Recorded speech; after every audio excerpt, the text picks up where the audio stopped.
Hai Skrulls, trailer dari film Spider-Man No Way Home akhirnya dirilis setelah kemarin sempat bocor versi low res-nya nih guys. Nah, ada banyak kejutan yang muncul di trailer ini dan gue super excited buat nge-breakdown scene per scene dan ngeliat semua detail yang ada di trailer ini. Nah, kemarin trailernya sempat bocor nih guys. Ini lumayan bikin repot pihak Marvel dan Sony dan langsung gerak cepet buat take down semua trailer-trailer yang bocor di sosial media ini. Tapi yang namanya sosial media emang agak susah buat dikontrol ya. Nah, trailer ini bocor mendekati event dari CinemaCon di mana akhirnya di event ini trailer dari Spider-Man No Way Home ditayangin secara perdana. Well, di video kita kali ini gue bakal nge-breakdown trailer ini dan ngeliat setiap detail yang ada di sini. So, welcome to Breakdown Channel Universe bareng gue Rian. Langsung kita breakdown trailer Spider-Man No Way Home.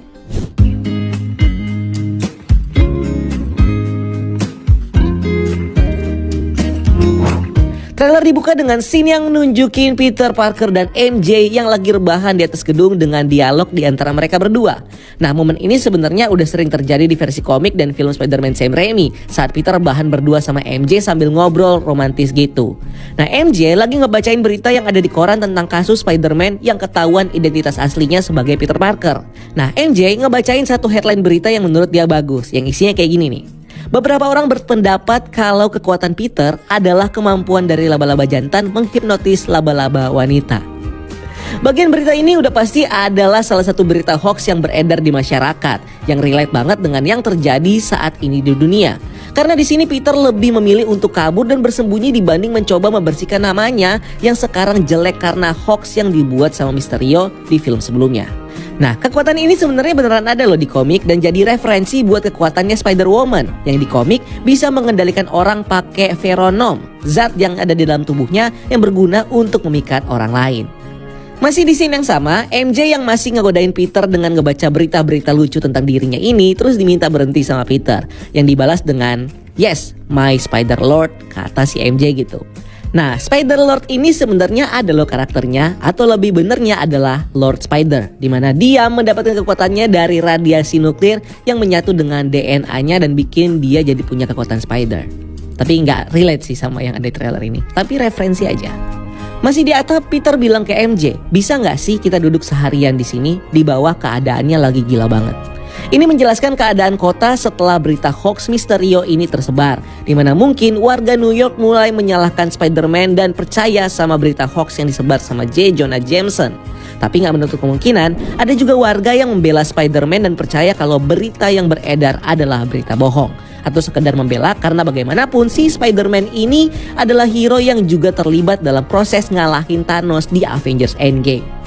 Jadi kondisi New York mungkin terbelah dua antara yang membela Spider-Man dan yang menyalahkan Spider-Man. Dan tentunya ini dibumbui sama berita-berita hoax yang berkeliaran di media-media yang juga dimotorin sama J. Jonah Jameson dan Daily Bugle-nya. Bahkan udah mulai berkembang berita-berita yang gak penting kayak berita yang dibaca sama si MJ tadi. Masih di sini di atas atap, kita bisa ngeliat tulisan di koran MJ, Spider-Minion, di mana terlihat ada gambar karikatur dari Spider-Man dan dua orang lainnya di belakang.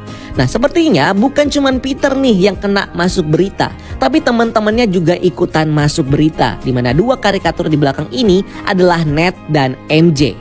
Berikutnya scene berpindah ngeliatin lanjutan dari akhir film Far From Home, di mana setelah berita identitas Peter ditayangkan, Peter dan MJ terus langsung kabur panik, di mana seluruh Videotron di New York menayangkan berita ini. Terdengar juga suara dari J. Jonah Jameson yang bilang, itu benar, Spider-Man faktanya adalah Peter Parker. Dan Videotron terus berubah nunjukin muka setengah Peter dan setengah Spider-Man dengan tulisan Public Enemy nomor 1. That's right, folks. Spider-Man is in fact Peter Parker. Nah, ini nih yang jadi biang yang menggiring opini masyarakat untuk ngejatohin Peter Parker. J. Jonah Jameson. Kelihatan banget dia nafsu banget nih buat ngancurin si Peter Parker. Tujuannya apa? Ada banyak kemungkinan. Bisa aja si Om Botak ini memang obses aja sama Spider-Man kayak yang kita tahu di film Spider-Man Tobey Maguire atau Sam Raimi. Atau bisa juga si Om Botak ini udah terafiliasi sama Oscorp yang punya tujuan buat matiin si Spider-Man. Nah, di komik Amazing Spider-Man isu 20 dan 25, si J. Jonah Jameson ini diceritakan pernah jadi dewan direksi di Oscorp yang bertanggung jawab dalam pembuatan robot Spider Slayer dan menyewa Scorpion buat ngebunuh Spider-Man. Dimana ini sekilas sudah ditis di salah satu mainan Lego resmi Spider-Man No Way Home yang nunjukin robot Spider Slayer dan juga Scorpion yang nyerang Doctor Strange dan juga Spider-Man di Sanctum Sanctorum. Tapi ya, Oscorp juga kan belum pernah ya dimunculin di MCU, jadi J. Jonah Jameson juga belum tentu jadi direksi di sana. So, motifnya apa nih kira-kira? Mungkin kalian bisa bikin teori dan tulis di kolom komentar di bawah ya. Lanjut di scene selanjutnya, kita bisa ngeliat si Peter Parker yang ditahan dan diinterogasi di ruangan sama orang dengan seragam. Dimana di seragamnya tertulis DODC. Tadinya gue sempat mikir kalau dia diinterogasi sama polisi atau NYPD ya, tapi di sini justru sama DODC nih ada tulisannya. So, DODC ini apa sih? Sepertinya DODC ini adalah Department of Damage Control. Departemen ini muncul di film Spider-Man Homecoming sebagai departemen yang membereskan sisa-sisa kekacauan akibat pertarungan superhero. Dimana di Spider-Man Homecoming, DODC ini muncul untuk membereskan atau membersihkan kekacauan dari New York Invasion di tahun 2012 di film Avengers pertama. DODC ini dibentuk oleh Tony Stark dan pemerintah di bawah aturan perintah eksekutif nomor 369B. Nah, kenapa nih departemen ini menginterogasi Peter Parker? Gak mungkin karena kasus tuduhan pembunuhan Mysterio kan? Urusan apa sih damage control sama kasus pembunuhan? Ya mungkin sekarang DODC ini punya tugas atau fungsi baru ya. Atau kasus tuduhan pembunuhan Mysterio oleh Spider-Man ini harus melibatkan DODC karena harus membongkar lagi crime scene di London yang kebetulan memang jadi tempat kacau karena sisa-sisa pertarungan drone Mysterio dan Spider-Man. Dan untuk itu kasus ini berada di bawah wewenang DODC. Saat diinterogasi, si Peter membela diri dengan bilang kalau dia nggak ngebunuh Mysterio, tapi drone lah yang ngebunuh Mysterio. Dimana kalau kita flashback ke Far From Home, ya emang drone yang ngebunuh Mysterio, dan drone ini masih dalam kendali si Mysterio kalau di filmnya. Dan detektif yang interogasi si Peter ini bilang, ya walau gimana pun drone-nya ini punya elu Peter. Ya kita tahu lah kalau si Peter ini memang sempat bodoh, percaya sama Mysterio dan ngasih akses edit bersama drone-drone-nya ke Mysterio. Dan ini gak banyak yang tahu dan gak banyak bukti untuk memperkuat alibi si Peter yang bikin posisi si Peter ini agak berat buat ngelawan tuduhan yang dilayangkan sama dia. Karena dia gak punya bukti kuat buat ngedukung alibinya. Yang jelas kalah sama si Mysterio yang super niat bikin video ilusi yang jadi bukti super kuat untuk menjatuhkan si Peter Parker. Setelah scene ini kita lihat Peter yang ngebacain dokumen yang udah ditumpuk-tumpuk di depan meja. Dan ada orang make baju putih yang nambahin dokumen lainnya di meja ini. Dimana banyak yang berasumsi kalau ini adalah Matt Murdock alias Daredevil yang bakal jadi pengacara Peter untuk ngebuktiin kalau dia nggak bersalah. Kalau lu pada ingat series Daredevil, si Matt Murdock ini memang sering banget pakai baju putih dan tangannya memang agak buluan kayak yang ada di scene ini nih. Ini nih fan service banget sih emang, dan gue yakin banyak fans yang pengen banget Matt Murdock jadi pengacaranya Peter. Tapi sayangnya ini harus gue bantah dulu ya, karena kalau kita lihat di scene lain ada orang pakai baju putih yang masuk ke dalam ruangan interogasi Peter. Yang bisa ya, dia adalah karakter yang pakai baju putih tadi yang numpukin dokumen. Bukan Matt Murdock kan, mukanya aja beda nih. Nah ini mungkin cuma karakter detektif biasa aja yang ditugasin buat ngurusin kasus terkait Peter Parker. Soalnya kalau dilihat dari bentuk badannya aja ini orang agak gemuk sedikit ya. Dan ya kali ini si Daredevil perutnya buncit kayak gini, gak mungkin kan. Ya karakter ini juga gak pakai tongkat buat jalan ya. Jadi memang jelas ini bukan si Matt Murdock. Next scene kita ngelihat adegan video call antara MJ dan Peter, dimana MJ bilang ke Peter, ada nggak sih bagian dimana lu ngerasa lega sama semua ini? Dimana sekarang semua orang udah tahu, jadi lu nggak perlu sembunyi atau bohong lagi ke orang. Peter lalu ngejawab, catatannya gue nggak pernah mau bohong sama lu. Tapi gimana lu bisa ngasih tahu orang kalau lu Spider-Man? Dialog lalu lanjut, Peter bilang, sekarang semua orang udah tahu. Tapi ini bukan tentang gue, ini menyakitkan semua orang. Di sini dijelasin dari dialognya kalau ada semacam konflik di dalam diri si Peter. Bukan hanya tentang dia dituduh jadi pembunuh Mysterio, tapi tentang identitasnya yang sekarang udah kebuka. Dan Peter nggak pengen itu terjadi. Dia nggak pengen semua orang tahu kalau dia, Peter Parker, adalah Spider-Man. Dan ini memang jadi salah satu karakteristik ya dari hero yang satu ini. Dimana di storyline komik sampai ke film-film sebelumnya, identity memang jadi salah satu hal yang penting untuk disembunyikan sama Spider-Man. Ini supaya musuh-musuhnya musuh-musuhnya yang pernah dia hadapi atau yang akan dia hadapi gak bisa mengancam orang-orang yang dia sayang untuk dijadikan senjata buat ngelawan dirinya. Karena karakter si Peter Parker ini juga adalah orang yang sayang banget sama orang-orang yang ada di sekitarnya, keluarga dan teman-temannya.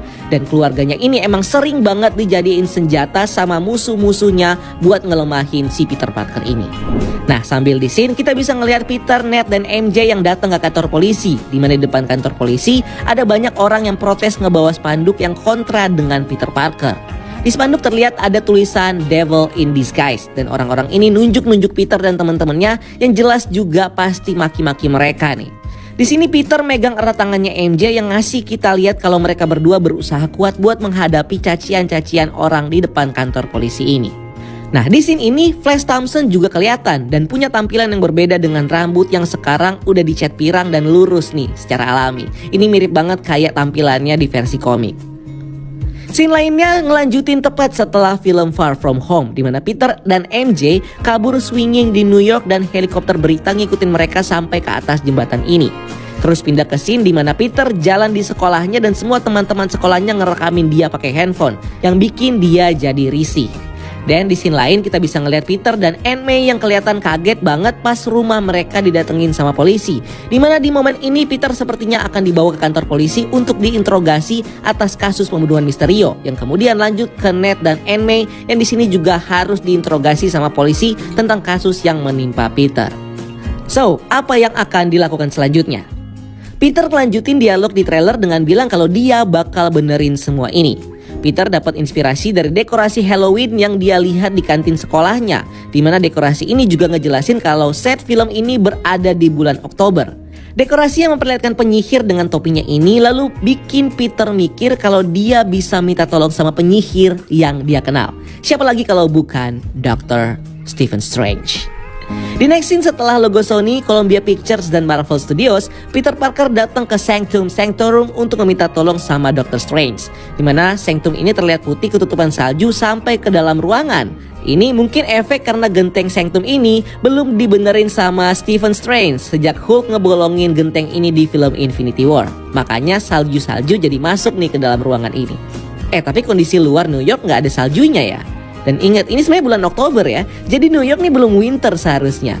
Nah, mungkin salah satu pintu yang ngarah ke kutub utara ini yang ada di dalam Sanctum Sanctorum ini jadi rusak. Makanya hawa dingin dari salju-saljunya ini sampai masuk ke dalam ruangan lewat door ini. Ingat kan di dalam Sanctum ada jendela yang bisa ngarah kemana aja di film Doctor Strange 1. Nah, gua punya teori yang cukup unik. Nah, pintu ini ngarah ke kutub utara kah atau ke tempat ini? Tahu kan tempat ini di mana? Yes, ini adalah tempat di mana Wanda akhirnya menyendiri setelah event di WandaVision. Nah, bisa jadi biar deket si Dr. Strange buat mantau Wanda, dia sengaja ngarahin salah satu doornya ke sini. Dan efeknya, salju-salju yang dari pegunungan ini juga masuk ke sanctumnya dan menuhin seisi sanctum. Nah, Peter yang masuk ke dalam sanctum lalu disambut sama Dr. Strange yang pakai hoodie sama baju winter dengan boot salju. Ini juga persis dengan mainan Funko yang tersebar dari film ini yang nunjukin si Dr. Strange pakai jaket winter dan bawa-bawa sekop karena repot ngurusin salju di Sanctum Sanctorum ini. Nah, dalam dialognya si Dr. Strange tanya ke Peter, "Ada utang apa nih gue buat ngebantuin lo?" Di sini terjadi dialog lucu antara mereka berdua nih, yang kurang lebih moodnya sama waktu si Dr. Strange ketemu sama Peter di pesawat donat menuju Titan di Infinity War. Dimana Peter bilang, "Sorry udah ganggu, sir." Dia panggil Dr. Strange dengan panggilan sir, dan Dr. Strange bilang, "Please, kita udah nyelamatin setengah universe bersama. Kita udah ngelewatin fase buat lu manggil gue sir." Si Peter terus manggil Dr. Strange dengan panggilan Stephen. Stephen bilang, "Agak aneh sih, tapi ya udahlah, bolehlah." Lalu berpindah ke scene lain di mana si Peter panik dan ngebuka topeng Spider-Man-nya di sebuah ruangan seperti kantin untuk orang-orang homeless. Kalau kita lihat secara lebih detail, kantin itu punya nama FEAST. Dimana kalau di komik, FEAST ini adalah kepanjangan dari Food Emergency Aid Shelter and Training, sebuah proyek charity untuk membantu orang-orang homeless yang dibuat oleh seorang villain bernama Mr. Negative. Di mana organisasi ini adalah kedok untuk menjadikan tempat itu sebagai basis operasi dari gengnya bernama Inner Demons. Nah, di sini Peter kelihatan memakai suit hitam dengan ornamen emas yang sepertinya adalah Black Oak suitnya. Ofisialnya disebut sebagai Black Gold Suit. So, apa fungsi dari suit ini? Black Oak Suit kalau di game Spider-Man juga dikenal sebagai Anti-Oak Suit, suit yang dipakai buat ngelawan Dr. Octopus. Yes, kita tahu di sini Peter bakal ngelawan Dr. Octopus, jadi mungkin suit ini punya fungsi yang sama. Tapi dari mainan yang tersebar dari suit ini terlihat ada ornamen seperti Magic Circle milik Dr. Strange yang muncul di bagian dada. Jadi suit ini bisa jadi didapat dari mantra sihir Dr. Strange yang mengubah suit merah hitamnya menjadi hitam gold dengan tujuan fungsi tertentu. Apa itu? Mungkin ada hubungannya dengan jelajah multiverse yang disebut jadi masalah di film ini. Atau bahkan bisa jadi Dr. Strange ngasih Peter salah satu benda magis atau artefak dengan kekuatan tertentu untuk ngebantu Peter ngelawan musuhnya, sama seperti Cloak of Levitation punya Dr. Strange. Nah, kita juga ngeliat di scene lain di mana Peter seperti diajarin tentang magic sama Dr. Strange, nunjukin mirror dimension, multiverse dan hal-hal aneh lainnya sama Dr. Strange yang sama seperti waktu Dr. Strange diajarin sama The Ancient One. Ini bisa jadi Dr. Strange memang sengaja ngelatih Spider-Man untuk menjadi sorcerer seperti dirinya. Sehingga si Peter ini akhirnya memiliki benda magicnya sendiri yang akhirnya ngebentuk suit black goldnya dia ini. Dimana kalau kita perhatikan bagian gold di tangannya ini memang seperti ada motif-motif magic khasnya Dr. Strange. Scene lalu berpindah dimana terlihat si Spider-Man yang dikerumunin orang-orang di depan pintu masuk subway. Beberapa ada yang merekam, beberapa ada yang kelihatannya protes. Lalu pindah lagi ke scene di Sanctum Sanctorum, di mana si Peter ngejelasin ketika Mysterio nge-reveal tentang identitas dirinya ini, hidupnya dia jadi kacau. Peter terus minta sama Dr. Strange, mungkin Strange punya cara untuk bisa bikin si Mysterio nggak nge-reveal tentang identitasnya ini, alias mengembalikan keadaan. Terus karakter Wong muncul dan bilang sama Strange, jangan gunakan mantra itu. Dr. Strange terus bilang, oke, nggak akan. Si Wong pergi, terus si Dr. Strange ngedipin mata ke Peter Parker.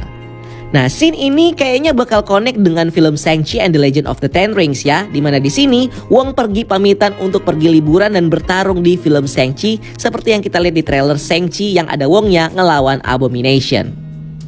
Next, Dr. Strange dan Peter lalu pergi ke basement Sanctum Sanctorum dan Dr. Strange ngelakuin ritual dengan menuangkan cairan ke dalam botol.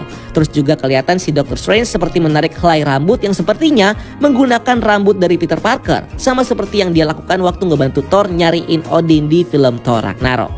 Dr. Strange selalu mengucapkan mantra, dunia akan lupa kalau Peter Parker adalah Spider-Man.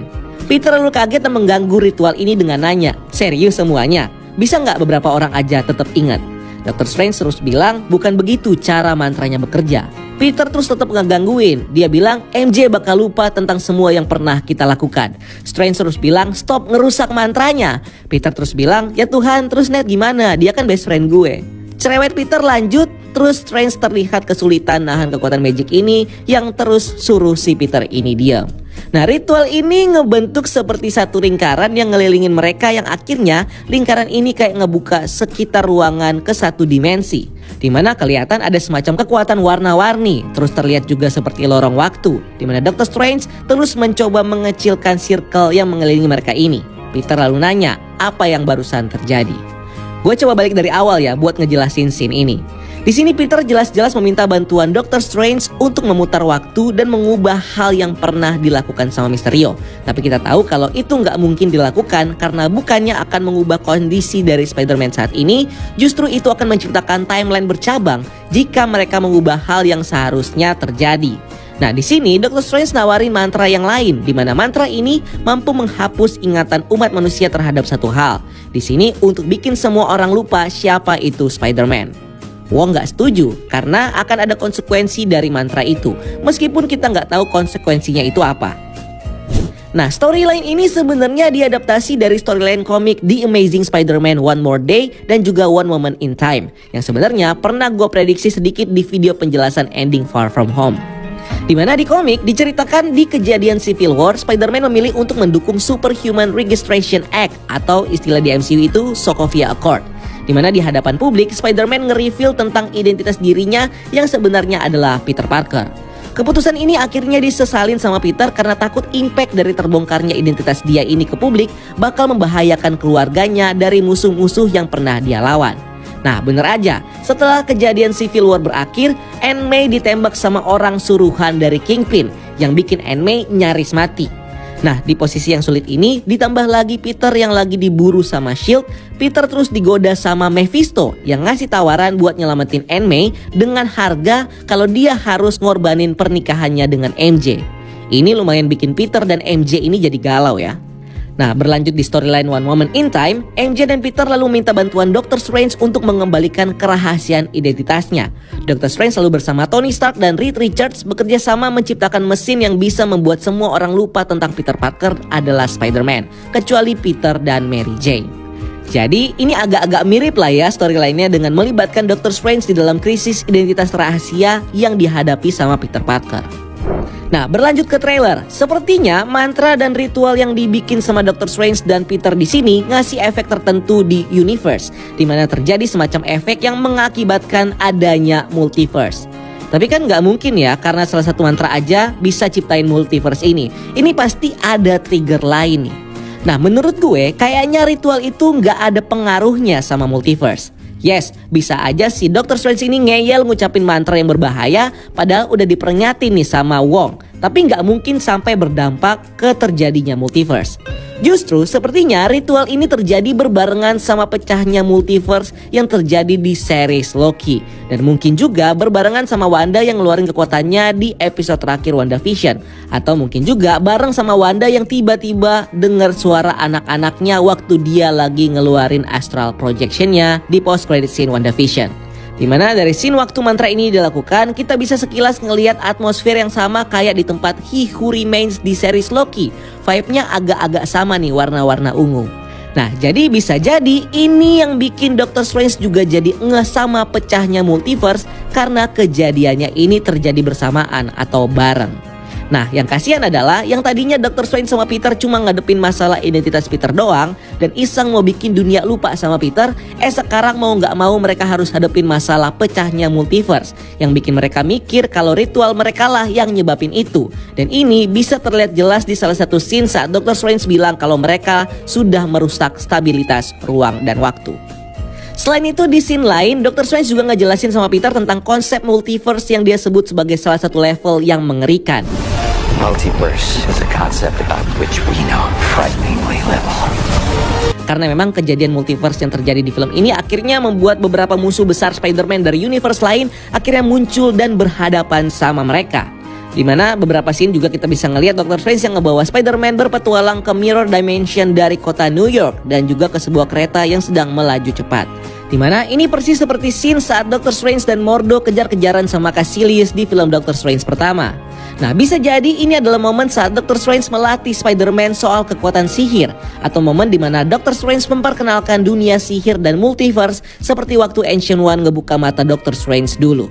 Bahkan di trailer ini kita bisa ngelihat adegan Doctor Strange yang ngeluarin astral projection dari tubuh Peter yang lagi megang kotak artefak yang belum diketahui kejelasan kotak apa ini. Nggak mungkin Mother Box yang pasti ya.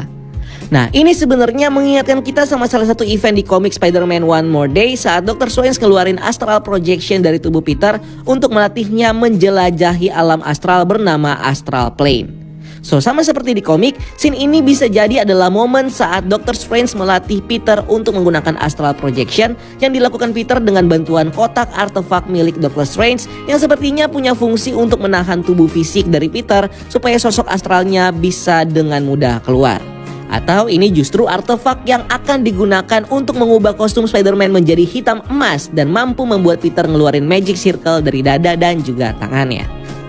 Next scene kita lalu bisa ngelihat Happy Hogan yang datang bareng sama polisi SWAT ke sebuah bangunan terbakar. Dimana ini bisa jadi adalah momen saat Happy ngebawa bala bantuan untuk nyelamatin orang-orang atau teman-teman Peter yang terjebak di sini akibat serangan dari villain-villain yang sengaja ngincer teman-temannya. Persis sama yang terjadi di film Spider-Man Far From Home. Di scene berikutnya sekilas kita bisa ngeliat ada sosok yang tiba-tiba nyerang Peter dari belakang. Tapi ada semacam energi yang seperti jadi tembok penghalang, jadi serangannya kena si energi ini nih. Nah, sosok ini sebenarnya memang nggak begitu jelas, tapi dari posturnya ini mirip banget sama Lizard, salah satu villain yang ada di film The Amazing Spider-Man. Kalau dari lokasinya sih ini kayaknya ada di basement Sanctum Sanctorum ya, yang mungkin aja antara Lizard masuk ke sini buat nyari Peter atau mungkin dia dikurung sama Doctor Strange dalam penjara magicnya. Karena kita ngelihat dikit ada spell gaya Doctor Strange yang muncul pas si Lizard nyerang sebagai penghalang dari dirinya. Nah, bagian yang seru di trailer ini terjadi di scene berikutnya, di mana terlihat ada petir kuning yang kayaknya adalah kekuatan dari Electro, villain dari film Amazing Spider-Man 2. Walaupun sebenarnya agak beda dengan Electro di Amazing Spider-Man 2 ya, yang warnanya agak-agak ungu dan biru. Sementara di komiknya udah jelas kalau warna listrik dan petir dari Electro adalah warna kuning, seperti yang kita lihat di trailer ini. Ada scene lain yang juga nunjukin petir kuning yang ngeledakin mobil polisi yang tentunya ini jelas banget adalah Electro. Dimana di scene ini kita juga bisa ngelihat mobil dari kantor berita si J. Jonah Jameson, The Daily Bugle. Nah tapi Electro dengan listrik kuningnya ini sebenarnya udah dikonfirm sama si Jamie Foxx sendiri loh, lewat postingan akun Instagram yang dia buat di Oktober tahun lalu. Nah di sini yang sama ada semacam pasir-pasir yang keluar dan keangkat nih dari tanah. Ini sepertinya adalah Sandman yang juga bakal ada di film ini. Dimana Sandman adalah salah satu villain yang ada di Spider-Man 3 yang jadi film terakhir trilogi Spider-Man Tobey Maguire dan Sam Raimi. Nah kalau dilihat lebih detail, pasir-pasir Sandman ini seperti jadi perisai buat ngelindungin si Peter di scene ini. Karena pas listrik Electro mau nyamber ke Spidey yang lagi pakai kostum hitam ini, pasirnya kayak ngeblok dan ngejaga dia. Yang artinya si Sandman di sini bakal berpihak kepada Spider-Man nantinya dan bakal balik melawan musuh-musuh lain di sini. Ya kalau dipikir sih agak make sense ya, apalagi di film Spider-Man 3 kita tahu si Sandman ini sebenarnya nggak bersifat jahat dan mungkin personalitinya ini yang bakal ngebawa dia di film No Way Home ini sebagai karakter yang nggak juga begitu jahat ya. Dan di scene berikutnya tiba-tiba ada bola emas yang gelindingan di jalanan yang mirip banget sama granat punya Green Goblin di film Spider-Man-nya Sam Raimi. Dan juga terdengar suara ketawa khasnya Green Goblin saat scene granat dan ledakan terjadi. Nah ini udah langsung mengkonfirmasi kalau si karakter Green Goblin ini bakal muncul di film ini. Dan tentunya si Willem Dafoe bakal balik memerankan karakter ini. Kita juga ngelihat Peter dengan pakaian rapi yang lagi ngomong sama ibu-ibu di dalam mobil. Ini mungkin scene dimana Peter bakal datang ke persidangan kasusnya dia. Makanya dia pakai baju rapi nih, pakai jas. Dan si ibu-ibu yang diperanin sama Paula Newsome ini bisa jadi adalah pengacara Peter yang sebenarnya nih guys. Walaupun gue sebenarnya ngarep banget nih yang jadi pengacara di filmnya nanti adalah Matt Murdock. Ini bisa dilihat kalau si karakter ini pakai mobil limo yang artinya dia bukan orang biasa. Mungkin dia adalah salah satu pengacara top yang sengaja ditunjuk untuk menanganin kasus Peter ini. Dan tentunya ini disewa sama keluarga Stark. Dimana kita tahu kalau masih ada Pepper Potts dan Happy Hogan yang siap untuk membantu Peter apapun yang dia butuhkan. Tapi bisa juga si ibu ini adalah nyokapnya si MJ. Karena waktu sang aktris Paula Newsome diumumkan main di No Way Home, beberapa fan mulai berteori kalau dia bakal jadi ibunya MJ. Kaya juga ya si MJ ini ya, maknya pakai limo ya. Dan di akhir trailer, akhirnya terlihat dengan jelas aktor Alfred Molina muncul sebagai Dr. Octopus. Dan yang kita tahu, Doc Ock di sini juga dari film Spider-Man-nya Sam Raimi. Dari scene ini kita bisa ngelihat memang nggak ada perubahan yang terjadi dari tentakel-tentakelnya Doc Ock ini ya. Yang memang mengkonfirmasi sekali lagi ini straight dari universe-nya Sam Raimi. Di sini Doc Ock juga memanggil Spider-Man dengan bilang Hello Peter. Dimana di Spider-Man 2 dulu Doc Ock memang manggil Spider-Man dengan panggilan nama depannya Peter, bukan Parker. So, dengan munculnya musuh-musuh ini, ada Doc Ock, Green Goblin dan yang lainnya, jelas ini membuka kemungkinan karakter-karakter lain cross universe bakal muncul di film ini, walaupun tidak ditunjukkan di trailer ini. Mungkin aja dua Spider-Man lainnya, nih gue berharap nih, sangat berharap ya, tolong Sony ya, Spider-Man Tobey Maguire dan Spider-Man Andrew Garfield bakal muncul di film ini. Soalnya ya ngapain juga si villain dari film-filmnya muncul kalau si Spider-Man-nya nggak muncul kan? Curang aja gitu, curang. Dan so far sudah ada 5 musuh yang muncul di trailer ini. 6 deh ya. Sudah ada 6 musuh yang muncul di trailer ini. Ada Sandman, Electro, Lizard, Green Goblin, Dr. Octopus, dan satu lagi nih, kalau memang jadi Sinister Six, ada Scorpion yang juga muncul jadi hint di mainannya nih ya. Jadi kalau sudah komplit begini ya sudah pastilah bakal ada Sinister Six di film No Way Home ini. Tapi bisa juga nih si Sandman gak dihitung ya. Jadi mungkin juga nih ada karakter lain yang bakal muncul di film ini. Kira-kira apa ya? Mungkin kita bahas di video berikutnya aja kali ya, khusus untuk Sinister Six. So that's it, itu dia breakdown kita kali ini yang panjang banget soal trailer Spider-Man. Kita ngebahas bener-bener detail ya di sini. Dan kalau memang ternyata masih ada kurangnya, silakan tulis di kolom komentar di bawah ya guys. Atau mungkin kalian punya teori sendiri, please tulis di kolom komentar di bawah dan feel free to share ke kita. So, jangan lupa like video ini dan jangan lupa untuk subscribe untuk konten-konten yang gak kalah seru di Breakdown Channel Universe. Dan jangan lupa juga untuk like dan share ke teman-teman kalian. Dan sampai ketemu di video selanjutnya. Gue Rian, keep exploring the multiverse.